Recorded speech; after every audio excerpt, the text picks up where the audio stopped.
This is the Horror Movie Show on hmpod.com, your one-stop shop for all things horrific and horror-related. Read the reviews, frolic in the forum, hem and haw over the horoscopes, and listen mightily to the Horror Movie Show with Mark and Jerry, your horrible hosts. Gracious good day, folks. Jerry here. And Mark. Bringing you a new episode of the Horror Movie Show on hmpod.com and hopefully The Crypt. The Crypt. We'll just leave it at that. We're still on iTunes. We're still on iTunes, yes. Anybody who was struggling trying to get a hold of our shows, I think we've got the problem all worked out now. And we're, also grateful to all the sites that also have listings for our podcast. Pod feed and so on. They're terrific. There's a few of them. Yeah, quite a few. Interesting to see the comments that people leave. Not that we take notice of them. I never listen to criticism. That's why I'm as horrible today as I ever am. That's why we're ignoring you, folks. Yeah, I really appreciate it. Okay, so we're going to start today, as we often do, talking about The Walking Dead. We've now had 4 episodes in Season 4 broadcast, and I'm enjoying it, but my own belief is that this year, more than in the previous 3 years, they're really, really asking serious moral questions. Yeah. That's what each episode seems to be about. In the first one, Rick has to deal with a crazy woman who's keeping a zombie head of her loved one alive. Yeah. And when she kills herself at the end, she asks him not to finish her off. And he doesn't. He just walks away, sort of washes his hands of it. Yeah, but that could come back to haunt him, Well, that would be my thought. Yeah, you leave a zombie, well, it could kill some other healthy person. Yeah. Or even, one of your own tribe kind of thing. That's what I mean. It could kill anybody. Yeah. But on the other hand, you can tell Rick has just had his fill of killing. Yeah, you can see it in his face. Yeah. He's tired. He's tired. Yeah. Well, he's recovering from a serious mental breakdown. Yeah. Serious nervous breakdown. Yeah, he's trying to distance himself. Yeah. He's trying to be somebody else. A farmer. For a while. A farmer. Yeah. And he's also trying to distance Carl. Yeah. He's finally given Carl his gun back, and Carl fits in very well with what happened to Carol in the last couple of episodes too. Carol being the gray-haired girlfriend of not Daryl. Yeah, girlfriend of Daryl. Well, sort of. Yeah. She calls him Pookie. Yeah. In the first episode, and he gives her a sort of a nudge back with his elbow. So I definitely got the idea that they were more than just acquaintances. Well, I don't know about it. Carol's a very complex character. She is, and she's on her own now, folks. Yeah. Yeah. I don't know where that's going, but well, Rick just has decided that she crossed a line in the sand. She went too far in her sort of prophylactic method of protecting the majority by killing the minority. Yeah. They weren't zombies, they were just sick. And simply because one person had died from this illness and come back doesn't mean that everybody who gets it is going to die. Well, hopefully not, because then Glenn would be dead. I know, yeah. Geez, and a number of other people that we come to know and love. Yeah, good old Herschel, he got coughed full on in the eyes by a sickie. So, yeah, things are not going well. They finally got themselves a doctor, and the doctor is deathly ill, so I'm noticing that the first kid who got it, the teenage boy who got it and was dead at the end of the first episode, Season 4, he died really quickly. Like, he started coughing and he was dead that night. Whereas these people are hanging on for a couple of days. Yeah, they're stuffing medication in them and pills and things like that. They're probably keeping them alive a little bit. Yeah, well, the thing is with a flu, and I'm sure the creators of Walking Dead understand this, I was shocked by the level of ignorance of the 3 folks who were on The Talking Dead, which followed the last episode. Mm-hmm. When a question was asked, well, what's going on with these medications and so on? Is this going to cure the flu? They seem to think that, you can cure the flu with antibiotics. You can't. You can use something like Tamiflu, which can help with a lot of the symptoms and so on, and actually, even attack the virus in some cases.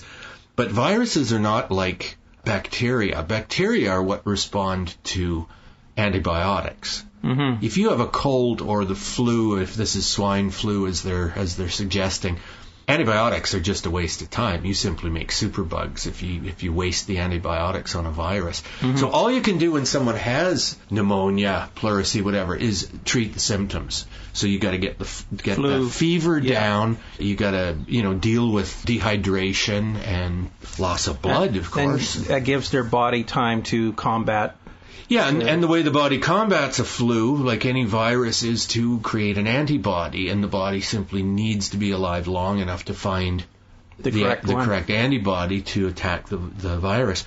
But I really think that, maybe the writers on The Walking Dead don't understand this, but it is confusing. What exactly is Herschel sent them out to get? Because he said anything with a psyllin. Yeah, I know, because they're all acting on the notion that this is going to be cured with antibiotics, and it isn't. Yeah. You can't cure a flu with antibiotics. Well, maybe it isn't a flu. It'd be a bacteria then, in which case I think Herschel would have been able to tell the difference. Mm. But they keep talking about it as a flu, and a flu is always a virus. Mm-hmm. So, I don't know.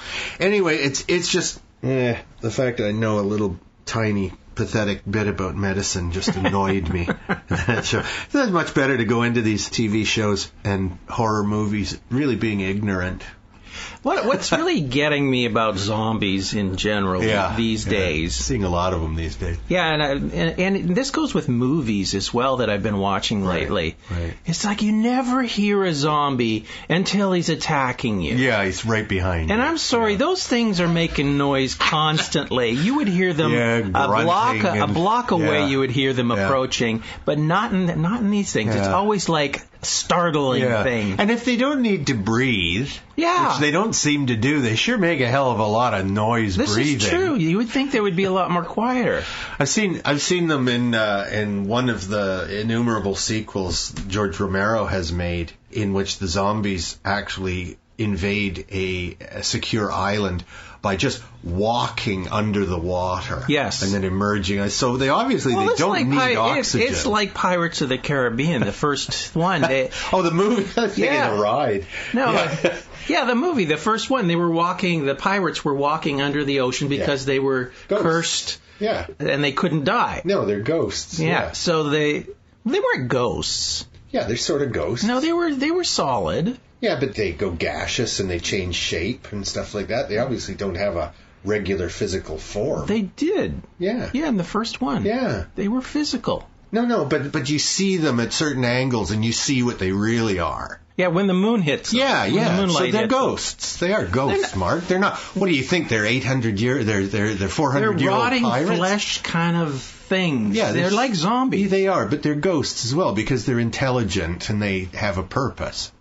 Well, they do have a purpose. Yeah. Yes. Yeah. No, they're ghosts. I wouldn't call them ghosts because they're more physical than ghosts are. They're not apparitions. No, but ghosts are physical. That's the point. If ghosts couldn't do anything in our plane of existence, then nobody would be scared of them. Well, but ghosts, they're supposed to be able to affect all sorts of things.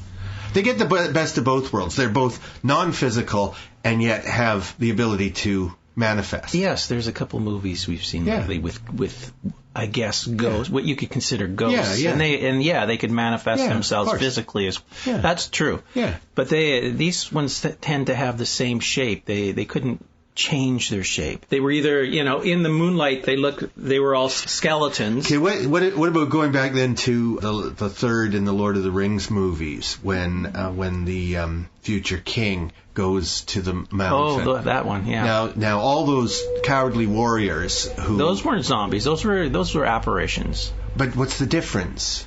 How can you say there's a difference between the creatures? They don't seem to have rotting flesh coming off their bones.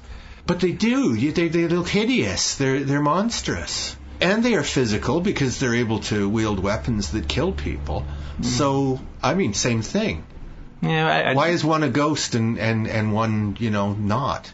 And what would you call them? So if the pirates aren't ghosts, what are they?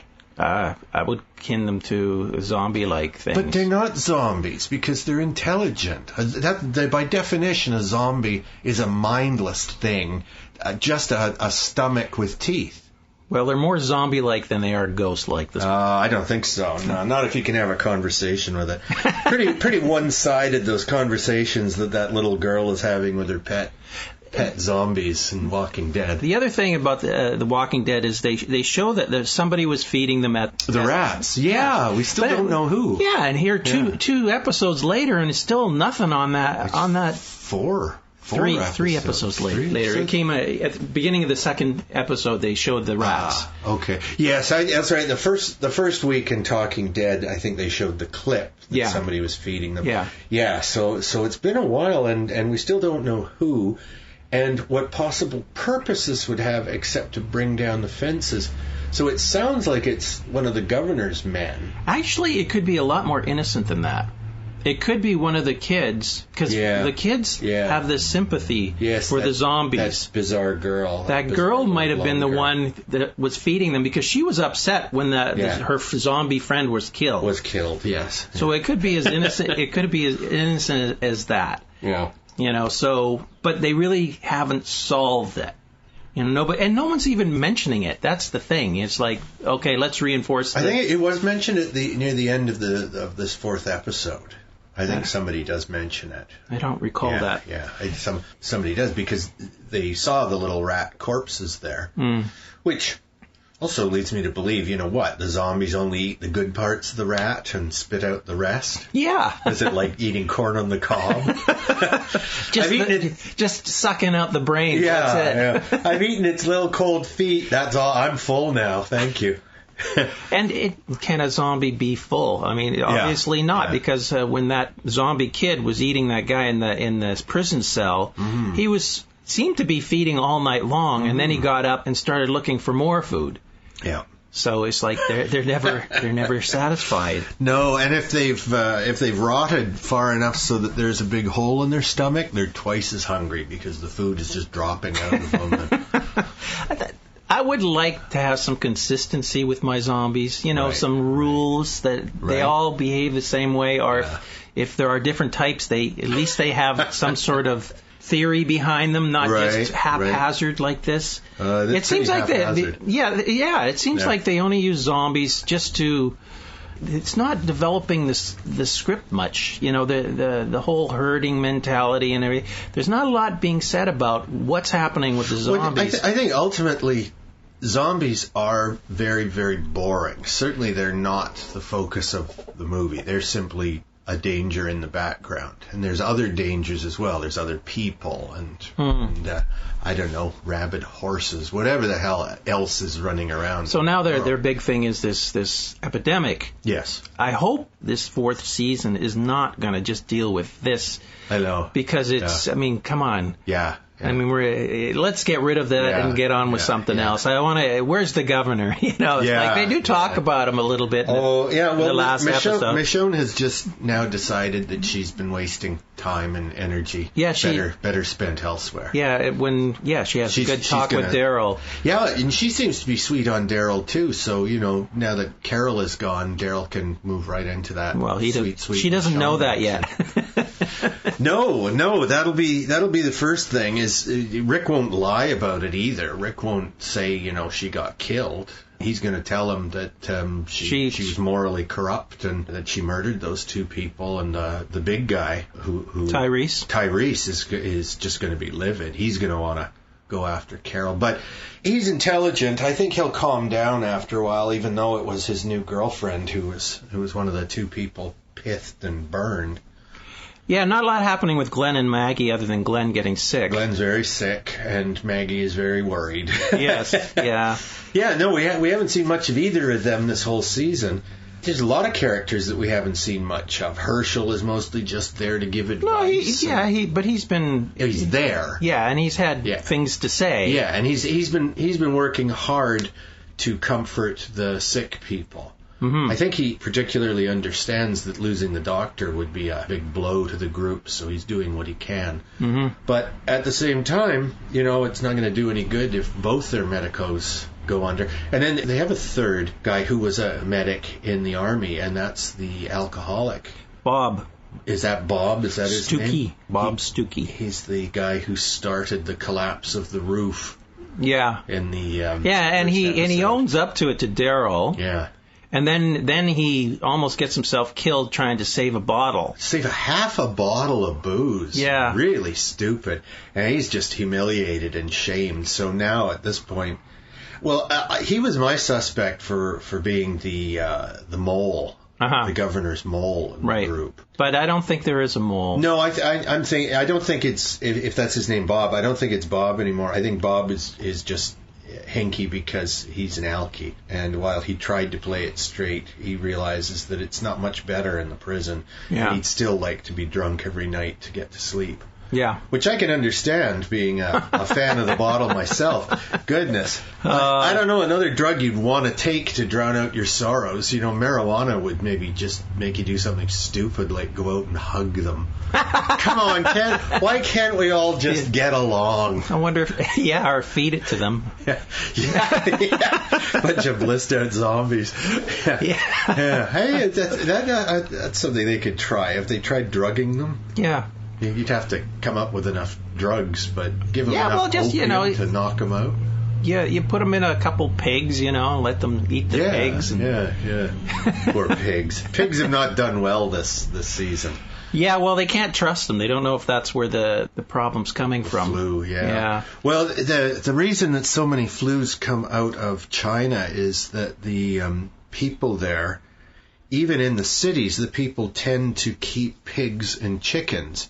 And the chicken cages are on top of the pig cage, so the crap from the chicken goes down and the pigs eat it. So there's a lot of interaction between species. Yeah. And while humans might not be able to get a disease from a chicken, we can get that chicken disease if it goes through the pig first and then to us. So it mutates a couple of times and then we can catch it from the pig. Right. And so they had pigs. No chickens around, but hey, I suppose the disease process would work with just pigs if you have real bad luck. Those pigs didn't seem to be in a bad place. I mean, it was a nice, clean area. Yeah. So it's like, what? It's like it wasn't like it was filthy, and they were cleaning and bad luck, But at the same time, it's a TV show, and so they need to. Of course. I'm just hoping that something else happens. Yeah, something a little wilder, because dealing with the flu is kind of a drag. Yeah, and the fact that after the first episode they said, it's going to get more exciting, but I haven't seen it. Who said that? That's what they were saying in the Talking Dead. They said it was going to get really exciting really fast. Yeah. And here we are in the fourth show, and I'm going, well, okay, where's this big excitement? Other than a few zombie killings, yes, indeed. There hasn't been really that much to talk about. No, and just more of the same, really. More running and killing and escaping from herds of zombies. Yeah. I did like the shot where when they were driving and all of a sudden they saw that, they drove into zillions of zombies. Yeah, it was like, you think they could run right through it, with the car, but then you see this shot and going, no. They'd run out of gas before they got through the herd. Time to reverse, So that's interesting. That's a possibility, that the zombies now are displaying a completely different behavior than anything we've seen. Mm-hmm. Although we saw enormous crowds of them in the first couple of episodes when Rick was still in Atlanta. Mm-hmm. And we have heard about the herd mentality before. We've seen it, but never to that extent. No. There's just millions of them. There's a city's worth of them, all wandering down the road. And they seem to be all going in the same direction. Yeah. So what is herding them? Maybe they're headed to the beach. It's time to. It's hard to say. Where are they now? I don't even know where they are. Where is this prison? Well, they can't be that far from the starting point near Atlanta. I think they're still sort of in the center of Georgia somewhere. The U.S. Yeah, they're sort of down south a bit and over to the right. Yeah, no, it is specifically unspecific in The Walking Dead, I think, because they don't want to be nailed down. They haven't named the prison that they're in or anything like that because it doesn't really matter. Yeah. And we'll be talking later about a movie in an upcoming show called Gangsters, Guns, and Zombies. And one of the funny things in that is that one of the characters continues to hang on to a bag of money, even though the entire world has been taken over by I couldn't figure that part out myself. I'm going, geez, I don't know what he thinks he's going to do with all that printed paper. He can't even write on it. Anyway, that's beside the point. All right, I think we've revealed enough spoilers in the first 4 episodes of Walking Dead. We always assume you folks are caught up with us on that. Our next movie is a new one, and it's called Dracula, the Dark Prince from 2013, directed by Piri Reginald Teo, written by Nicole Jones-Dion, Stephen Paul, and Teo. Stars Luke Roberts as Dracula, a very un-Dracula-like name. Oh, this is so depressing to me. The once great Jon Voight as Leonardo Van Helsing. The very beautiful Kelly Wenham as Alina. Her sister Esme is played by Holly Earl. Ben Robson plays Lucian, who is sort of the human hero. And Stephen Hogan plays Renfield. I don't know why they chose the name Renfield, because apart from Dracula and Van Helsing, nobody really has anything to do with the modern story. This movie just steals outright the first 20 minutes of Coppola's Bram Stoker's Dracula. Just steals it outright. It's trying to look like the 300 with the monotone, the sort of sepia look to it. Yeah. And the whole movie is just trying to get that same vibe that Dracula, the great romantic hero, and the girl who can't resist him because they were lovers, they were husband and wife in a previous incarnation. Right. And then you have the buddy-buddy kind of aspect of the little troupe looking for Dracula. Yeah, which reminded me very much of Schwarzenegger's second Conan movie. But a million movies have done that. But it's just the dynamic with a great big guy and the sort of wizardy guy and the little girl. It's just and the male hero, the human hero. But my goodness, what a mediocre piece of trash this is. It feels like a TV movie. Jon Voight, what are you doing? He's the only really name actor that I recognized. Yeah, he plays Van Helsing. And it's so sad. An elderly gentleman getting a troupe together to go get Dracula because... Well, I never thought I'd say this, but Jon Voight is sunk lower than Eric Roberts. I never thought I'd utter those words.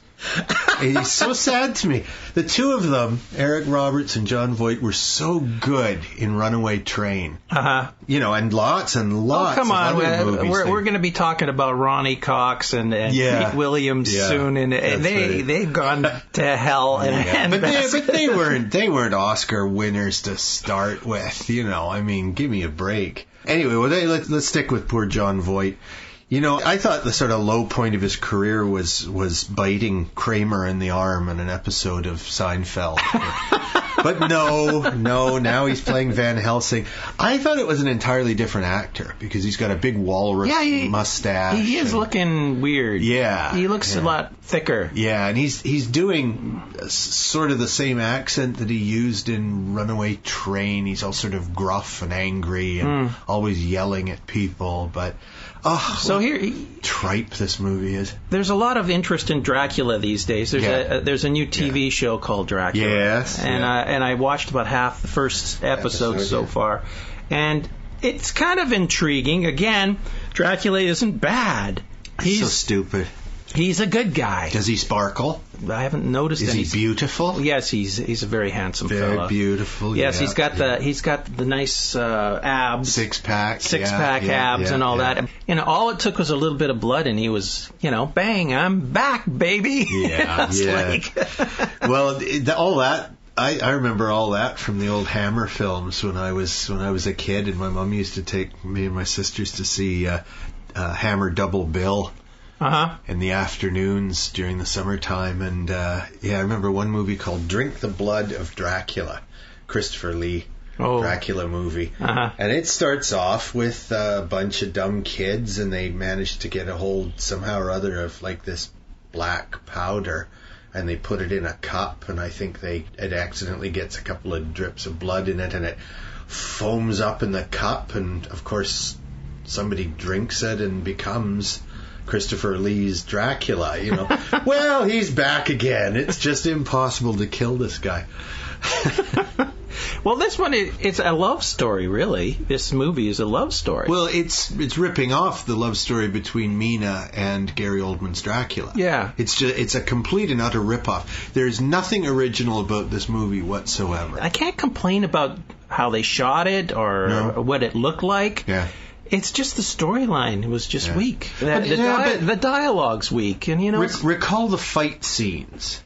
And it's like... Yes. Swords. Bang...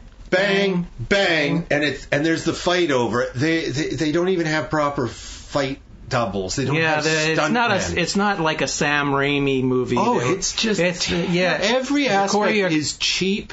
And nasty. Yeah, the dialogue is cheap. I know what you mean. As far as the camera work goes, it's competent. Yeah. I would say it's competent. But, you know, so is an episode of Murder, She Wrote. Yeah. But that doesn't mean it's worth watching. You didn't like Murder, She Wrote? Hated that. Millions of people love that amazing show. Trixie still watches it. I can't stomach it. Anyway, geez, folks, avoid Dracula the Dark Prince. No, it's not worth watching. It's not. No, I can't say. You know, I'd like to say, it's okay to watch if you were drunk or something, but not even then. No, it's just terrible. And the other thing that it rips off is Xena, Warrior Princess. Yeah. With the main gal, who is the reincarnation of Dracula's queen. She's sort of a Xena type. Mm-hmm. They have a special weapon that they're taking, which it turns out the human thief hero, he's the only one who's allowed to use it because he's from the bloodline of Cain from good old That's right, Cain that whole Abel. Cain-Abel thing. As if Cain is some hero for humanity. He's the first murderer. Yeah. You know, and he killed his brother. Yeah, he murdered his brother. He introduced murder into the biblical story. Yeah, know? so as if it's a good thing to be part of the Cain, yeah. And then Esme, the main girl's sister, what's her name? Alina's sister, Esme. She's a little shrimpy, sour-faced looking thing. Looks just like Xena's little pal. Yeah. I know what you mean. It's the look of them, the way they're dressed, and it's supposed to be like, I don't know, 100 years, 200 years after Dracula has brought the curse on himself by, you know, telling God that he doesn't like him. Yeah. You know, and it's so non-dramatic compared to the Gary Oldman scenes at the beginning of the Coppola movie. But this whole movie, it looks like it should be made for TV, but I really think it's an actual movie. But it probably went straight to DVD, as it barely deserved to do. Yeah. All right, let's talk about a completely different kind of movie, the latest in a long line. Curse of Chucky, 2013, new movie, written and directed by Don Mancini. It stars Chantal Quinnell as Sarah, Fiona Dourif, that is Brad's daughter, Fiona Dourif as Nika. Brad Dourif reprises his role yet again as Charles Lee Ray and also the voice of Chucky. And not to give too much away, but... Oh, come on. They touch on just about anything to do with previous Chucky movies, including the kid who is now grown up in the first Chucky movie, and Jennifer Tilly even pops in for a brief period. That's the thing it got. That's the thing. It's like a reunion Chucky show. Yeah, that was the thing that got to me. Is like, I don't remember a lot of these Chucky movies. Okay. I mean, it's been years and years, I've only seen about one or two at the most. Oh, well, there you go. So when they start bringing up these people, and you have no idea who they are, and there's really no explanation, right? Especially the ending, right? I'm going, geez, you know, now that isn't a single movie and entity in itself. You can't take this show as just for itself. Yeah. Now there's all of a sudden they throw in this stuff, and you go, what the hell? And I don't want to go and watch these old movies again. I just don't. It's definitely preaching to the converted, if I can misuse that phrase, because this is for Chucky fans. Yeah, and I can agree that it was shot well. Yep. The good actors in it. It's got the sixth sense of humor that Chucky fans come to. And the one-liners coming out of Chucky, just you know, Brad Dourif He said it took him all of one day to do all the lines for Chucky for this movie. I'm sure. It did. Oh, wow. It's a one-day thing for him. They just went into a studio and said all the sick things he can think of, and that was it. Yeah. I mean, it's like, give me a break. The doll is just one note. Yeah. It's just very much. Yeah. One note thing, and it's been. like, why bother if it's going to be a one note? Why not make Chucky a little more intelligent? Well, if you're a Chucky fan, I think you'll enjoy this movie. It's not the best movie I've seen by any means, not in a month of Sundays, but I really liked the first Chucky movie. I thought it was cute and a clever idea. The sequels have all suffered from sequelitis. There's nothing particularly great about any of them. And I think they've gotten worse and worse. This one is definitely better than the last couple. It's watchable. It's watchable. It is definitely watchable. Yeah. It is. Yeah. It's the first Chucky movie that has been direct to video. Right. God, it was 12 years ago or something since the last one. That's quite a few years, and and Brad Dourif had to go through a lot of makeup to make himself look younger again. Yes, I noticed they used funny effects to blurred it a little bit. Yeah. But it's just supposed to be a flash from the past. Nice house. Beautiful old house that they're shooting in with the elevator and all that stuff. Yeah. But again, how stupid are these people? It's like this doll can do anything. Right. And these people who are 3 sizes bigger than that doll. Yeah. Can't ward him off. They knock his head off at one point, don't they? Yeah, they do. And the body just gets up and finds the head and puts it back on again. Yeah. That's one of those moments when, wouldn't you, take the head of the devil doll and, I don't know, burn it to flush nothing? It. Yeah. Do something with smash it. Drop kick it out the window. Yeah, I know. And then take the body and put it into a meat grinder or something. And then the fact that, the scars from previous movies were hidden with makeup of some sort. Putty or something. And wood putty. Maybe. And they did try to make them exactly the same as where he got. Sure. Yeah. But they said there was 4 others that they didn't actually uncover that they left covered. Yeah. But obviously the doll's gone through the ringer a few times. Yeah. And I can't believe it's in as good shape as this. And it's not the original doll. I think the doll has been remade a couple of times. And the whole premise, Brad Dourif gets squashed by a bunch of dolls in a doll factory or a toy store. It shows that part. He gets squashed, and he puts his soul into this doll. Yeah. And he is so pissed. He wants to kill this whole family line or something. His original intention was simply to find a suitable host that he could transfer his spirit from the doll into, the doll was a stopgap, right? Just to keep his spirit on Earth. And then he in the first movie he's going after the little boy, right? And the second movie I think he's going after the little boy, but in this one he's going after a little girl. Yeah.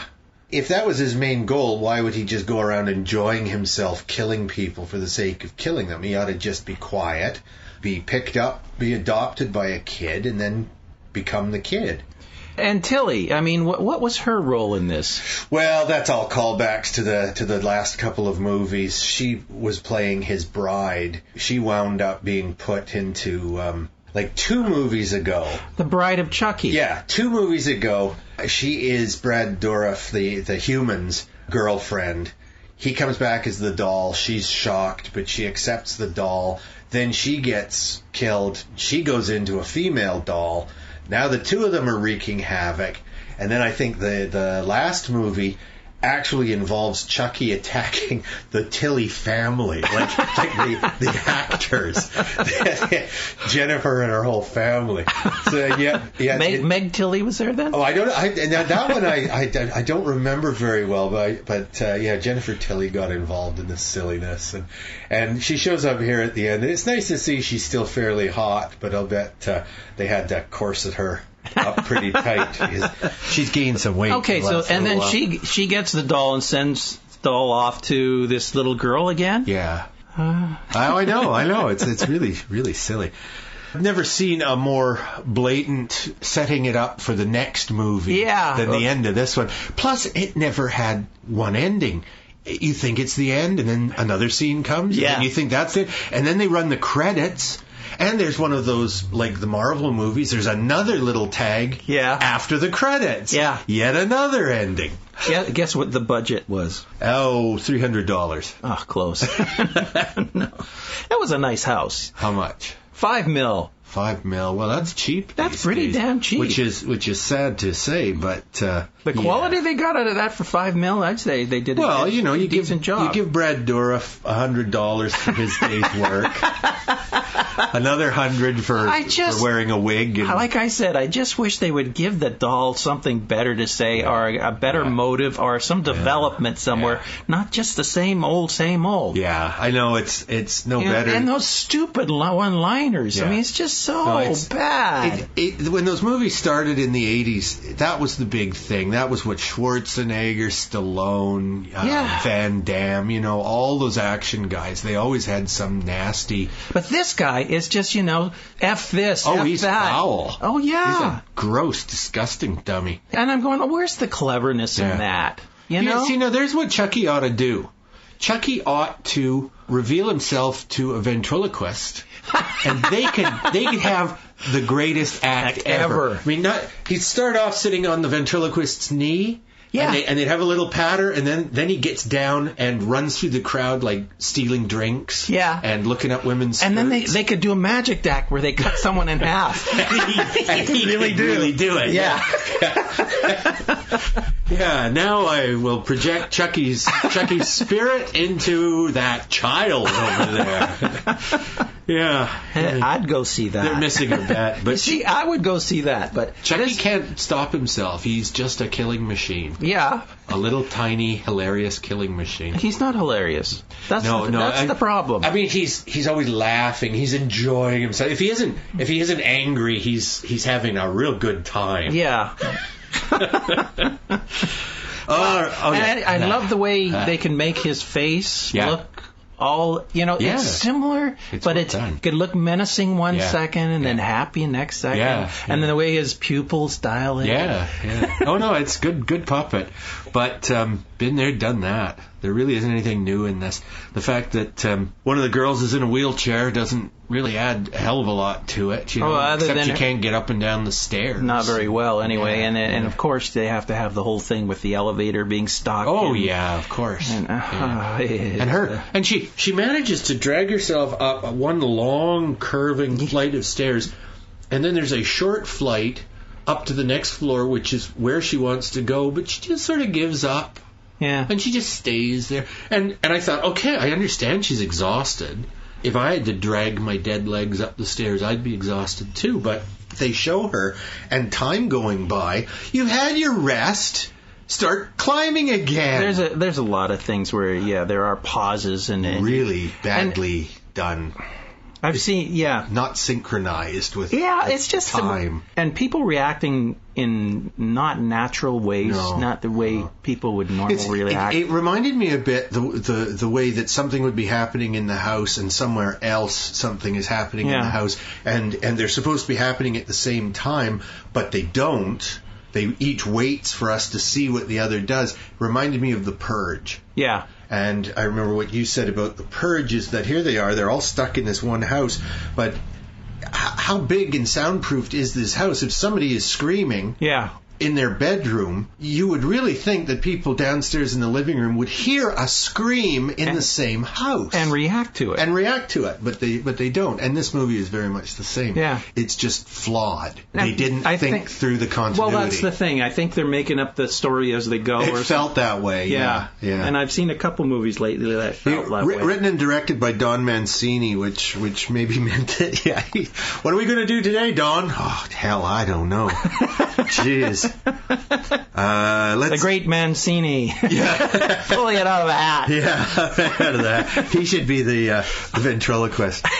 Okay, well, let's. We're getting near the end of this show, but we got one more movie, and to my way of thinking of the three movies we're talking about this episode, this is the best one.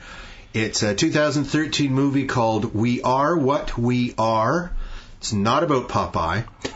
It's directed by Jim Mickle, written by Mickle and Nick D'Amici, who has a role in the movie, and Jorge Michel Grau. It stars Julia Garner as Rose Parker, Amber Childers as Iris Parker, Jack Gore as Rory Parker. Those are the three kids. Bill Sage plays Frank, their father. Cassie Wesley DePaiva plays Emma, their mum. Kelly McGillis, who goes way back. She was in... Was that her? Top Gun. Yeah, she's been in several horror movies. I didn't recognize her. She was the in neighbor? She was in a zombie movie we talked about a year ago. That's right. She's the nice but sort of frumpy... Neighbor lady. Who has a crush on the man. Well, she's very sweet, and she'd like to be more in their lives. Yeah, I don't know if she has a crush, but she's very sweet, and she's very supportive. She's bringing them food and stuff, because the mum has just died. Yeah. The mum had a weird accident. The mum's not in there very long. She dies right at the beginning. First 5 minutes, and she dies by... She's got some sort of shaking disease. We see that. Yeah, and she's in town, and as she's getting into her car, she is like really dizzy. She's on the verge of blacking out, and she gets her car door open, and then she does have a blackout. She falls, hits her head on a rock, and drops into just basically a big puddle. Yeah. Yeah, and drowns. Yeah, because it is just downpouring. And I love the way rain, yeah. The sad part is, like, when they want it to rain that hard, yeah. And you can always see little things on the side saying, "Hey, it's sunny over there." Yeah, really. And it's like, oh, it's dry over there. Yeah, but it's just coming down right where they are. It's like one of those frames that they use. And also, you can, in some scenes you can see that it was sunny, a nice bright sunny day, but they've tinted it to make it look gray. Mm-hmm. But I'd like to mention another couple of actors. Michael Parks was the only actor in this that I recognized. He's been on, in every TV episode the last 30 years, I swear. He plays Doc Barrow, who's trying to get to the bottom of the strange story of this hillbilly-like family. And, of course, have to mention that the bearded tenant is played by Larry Fessenden, who's in about every fourth movie we talk about. He is huge.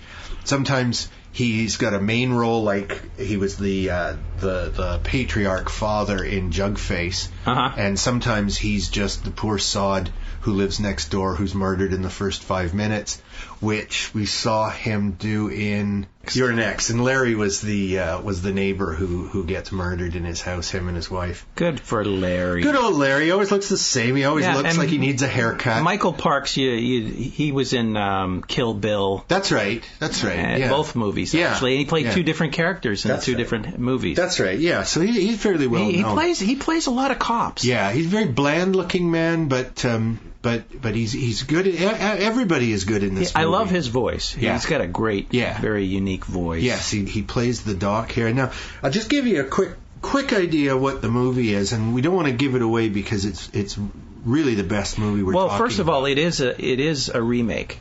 Is it? Yeah, from a 2010 movie, a Mexican movie. Oh, that's right. Yes. Somos lo que hay. That's what it's called. Okay.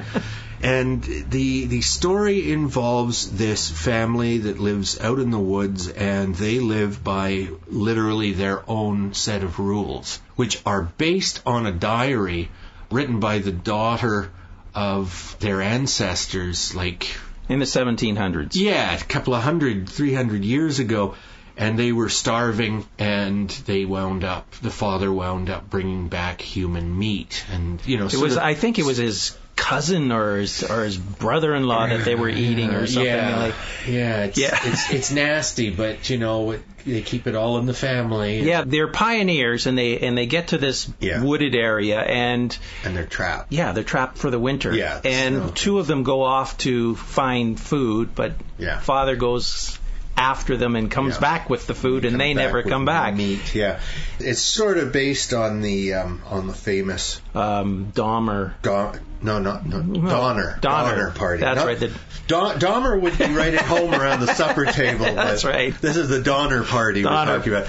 So it's as if if the Donner Party, if a couple of them had survived and bred and put the word down through the ages that, hey, human meat's pretty darn good. Yeah. But the problem is, there's such a thing, a disease called kudu. And kudu is a prion disease, and it makes the brain deteriorate. It's related to mad cow disease. That's what I'm thinking, yeah. Yeah, and was it bovine spongiform encephalitis, something like that. And the spongiform comes in the name comes from the fact that what prions do is destroy brain cells, and they leave holes in the brain until eventually you start by getting the shakes like Parkinson's, but eventually it will kill you. So this is what the mother experienced. This is why the mother was shaking, and the father has the shakes even worse. And I notice you're shaking. Yeah, I do that. I do that when I'm excited. I was under the impression that this was sort of a yearly thing that they did. Yeah, a ritual. But according to what I was reading in IMDb, is that this was not a yearly thing, that they constantly ate human flesh. Well, they certainly in the movie they say that it's a ritual that they only do now and then. It's not as if they're constantly murdering hitchhikers and bringing them home and eating them. It's a terrible ordeal for the young girls. Now that the mom is gone, the oldest daughter is expected to do the slaughtering and the butchering. Yeah. But you know what? There's so much more to this movie than just the horror aspect. It's really well done. Both the girls who play the sisters are marvelous, I thought. They did a great job. Not a note wrong. And even the little boy did a good job. Yeah, he's good. Yeah, he's young enough, though, that he doesn't factor into it too much. He's just the most innocent of them. Oh, he'll be in the sequel. And they are. They're making another movie for 2014 called What We Were. What We Were. Hey, we are what we were. we were what we are. It's an odd name because it's hard to remember. This whole movie starts off very low-key, very drab, very gray, very depressed. Yes, well, they're poor people. Yeah, and it's like the girls want to get out, and especially the younger girl. Yes. And the older girl has, there's a young man in town that has his eyes on her, and she knows it. Her mother just died, and she's trapped. Yeah. She feels so trapped, and she doesn't know whether to continue on with her father's madness or the family history, or to break history, where the young girl is adamant that she's going to get out. Yeah. She wants out bad, and she wants to take the little boy with her. Yeah, because he hasn't been tainted yet. Yeah, well, not too much. Well, no. Well, he doesn't know what's going on. Let's put it that way. That's right. He's been eating, but he doesn't know what he's been eating. Right. Yeah.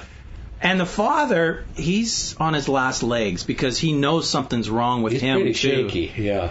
And he's kind of like gone off the deep end with this disease, I think. Gee, you know how they discovered kudu? It was widespread among the Maori cannibals. Uh-huh. And so it was discovered I think less than 100 years ago. Prions, of course, are still, I believe, theoretical particles. They know they exist. They know something like them must exist. But I'm not sure that they've ever seen one, because they're nothing but a wrongly folded protein. Uh-huh. No, they must have isolated them. Are they in particular parts of the body that you should eat? The brain more often than anything else. Stay away from the brains, which is why zombies are crazy. Yeah, but when in Mad Cow, what they were doing is they were grinding up brain tissue, dead cows, including the brains, and feeding them to other cows, so the poor cows get sick. And, of course, if we eat that meat, we can also get these prions. It's very odd. It isn't, strictly speaking, alive. It's like a virus. It has to hijack a cell's inner mechanism to reproduce. And it doesn't reproduce in the same way that a life form reproduces. It reproduces by, unfortunately, teaching proteins in those cells to fold themselves the wrong way, and they become poisonous as well, and they become prions. Jeez. I know, it's real science fiction-y kind of stuff. And on that note... Yeah. We don't want to talk about the end of the movie at all. No. Because this is a really well-done really movie. Good movie, And I'd actually be interested to see the Mexican version. Yeah, me too. Yeah, let's try just to see what it's like. Just to compare them, indeed. Because in a future show, we're going to be doing the two different versions of Vanishing. Right. And I would like to know if this movie is more Americanized than the Mexican movie. Oh, I'm sure much. But it doesn't have the Hollywood ending. It's not a Hollywood type. It seems to be pretty solid on its own. Yeah. Kudos to everybody involved. Very good movie. So, movies we talked about today, We Are What We Are. Both of us highly recommend it. Curse of Chucky. If you like Chucky movies, I'd say yes. It's a good Chucky movie. If you want a mindless, stupid movie, fine. It's Mark's a great movie. Fan. Dracula the Dark Prince. Not worth seeing. I would rather stick my tongue into the door jamb and slam the door on it a few times than watch this movie. Okay, no, it wasn't that bad. It's a mediocre TV movie at best. Yeah, it's a piece of trash. That's it. And keep watching The Walking Dead. What can we say? Yeah, hopefully it'll pick up a little more with a little more action. Yeah, and let's introduce something. Let's get rid of the fever and introduce something else quick. Something else. Because I don't want to go through this slog of more fever stuff for the next 5 shows. Okay, so our next episode we're going to be talking about The Conjuring, as Mark mentioned, both the 88 and the 93 versions of The Vanishing, 2012's Gangsters, Guns, and Zombies, and 2013 movie titled Zombie Hunter. We'll be talking about those next time. So there you go. Yeah.